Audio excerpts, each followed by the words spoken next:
Hello there YouTube land, I'm back again doing another video for you. This is of course the newer vapors. This might be if you're thinking about getting your first sub-ohm device. Where do you go, what do you look for, and generally stuff like that. What I'm going to do is I'm going to try and explain to the best of my abilities tonight rather, the difference between a lipo mod with a lipo pack built into it and an 18650 mod with either an 18650 battery built into the mod or one that you can change in and out of it. In a nutshell, essentially, because this is stuff that if you're a new vapor you're going to need to know, especially if you're going to make the jump from an ego device or something like that to something more powerful and that can do more. So this is relevant to you. So don't forget, of course, to like, subscribe and comment as always. So without further ado, this is the Aspire Pegasus, and this is a single 18650 device. It takes one battery in the bottom of it. Any battery you can run this. I've currently got a 3000 milliamp hour Brilli Power battery in it.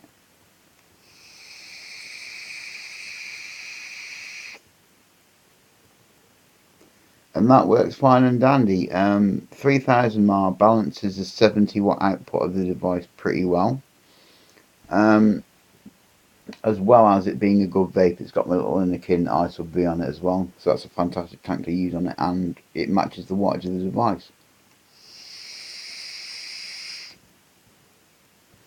Of course, we should all know by now the difference between an 18650 and a lipo pack. This, I took this out of a little speaker that I had.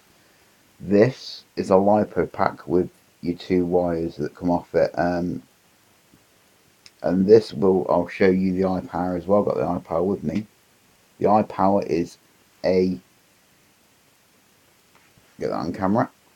That is a built-in lipo pack mod. This has a 5000 mAh capacity and it's all wired into it, so there's no swapping the batteries on it, so you can vape it at 80 watts all day long and you will not run out of 5000 milliamp hour on it, because I've done that myself and it works really fantastically. Obviously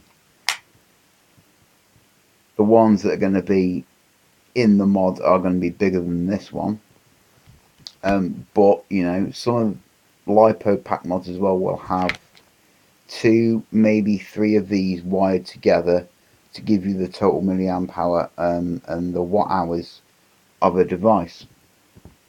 So down back to the 18650 battery versus the lipo pack, the lipo scenario. Which one should you go for? Which one should you consider more? If you're going to chain vape and chain vape and chain vape, you'll probably run down an 18650 battery, even a 3000 mAh one like this AWT, in about half a day. Lipo pack battery mods like the iPower, I've got the Tesla 3 here as well. Lipo pack mods seem to be able to balance the power better than an 18650 device. In my personal experience, that's what I found. They balance it really well, and I'm able to get a full day of vaping out of them, especially on the iPower. That does it really, really well, even at 80 watts. Come the end of the day, I've still got like a quarter power left on it, so if I put it on charge, it's alright to leave it on charge overnight. With an 18650 device, what you're more likely to do is vaping it for half a day.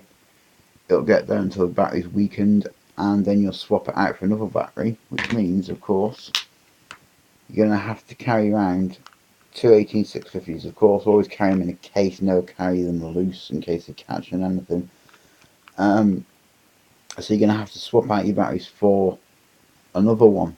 Whereas with the lipo pack mod, you don't have to, and stick it on charge at night. It'll turn itself off when it's charged.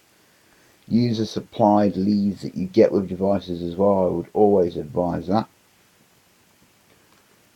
So there is really not a lot of difference, I mean, a 3000 mAh battery versus a 5000 milliamp hour lipo pack. Obviously, you can't swap out the batteries, but why would you ever need to? You don't need to at all. So if I was going to go for my first sub-ohm device, a powerful one, it would be a lipo pack mod, because you don't need to get muddled up, you don't need to be worried about, you know, a dual battery mod or a triple battery mod where you need the 18650s to push the wattage. If you're going to be buying something that does 80 watts, which is a much lower wattage, and it's an all-day vapor. Even I can happily vape all day long at 80 watts. So you have to bear that in mind. Now, there is the other one, which is fixed wattage. Depending on what you screw on, like the Tesla does fixed wattage, vapes to what you screw on. I mean, I've obviously got the ijust S there in all its glory. Really dig this little thing. This has a 3000 milliamp hour 18650 built into it. So different from the lipo pack. It's a tube mod, so obviously it takes an 18650 battery, widen at the bottom and widen up here up to the circuit board and the 510 at the top.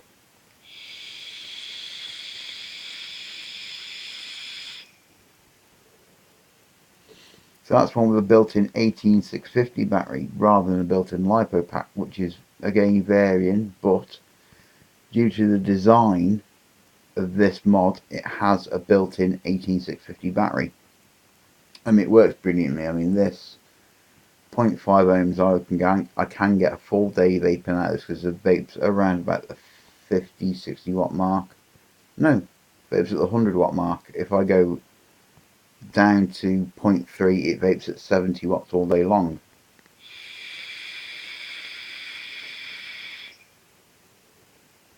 Which is a bit weird with this one. You know, you go higher up the resistance, it gives out more. You go lower down, it gives out less. But it's perfectly balanced, and these are ideal starter kits as well, because you get the tank and the mod, the whole shebang, all in one with coil heads to go. So it depends. If you're not bothered about altering wattages or anything like that, and you want something that can last you all day, give one of these a look, you know. Give one of those a look, definitely. If you're going to buy 18650s when you buy your first mod, go for an 18650 mod that you can swap out the battery in, and of course you can micro USB recharge it as well if you need to. And this Pegasus has got a recharging base, but I haven't got that, unfortunately. And the ultimate no-brainer would be the lipo pack mod. I've dropped this, I have done stuff with it, etc, etc, and the lipo's never got hot or done anything unpredictable, as far as I know, ever.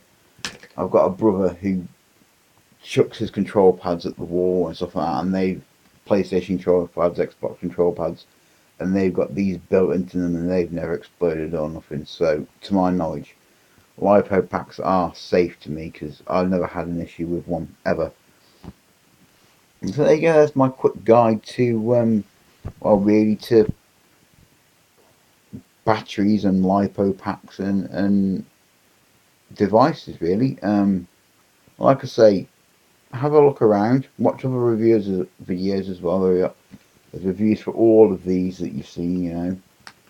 Maybe not quite so many for this, but, you know, the iPower, the eLeaf stuff, they're all out there and have been reviewed quite thoroughly.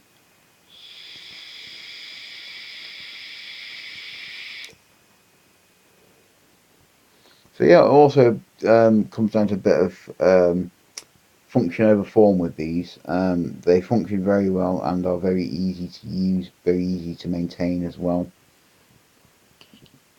But no, if the ultimate no-brainer come down to it, and I was going to buy my first variable wattage mod, and I wanted something reliable, I would buy a lipo mod. Can't really say fairer than that, because it's nice, simple, easy to use, comes with a good instruction manual.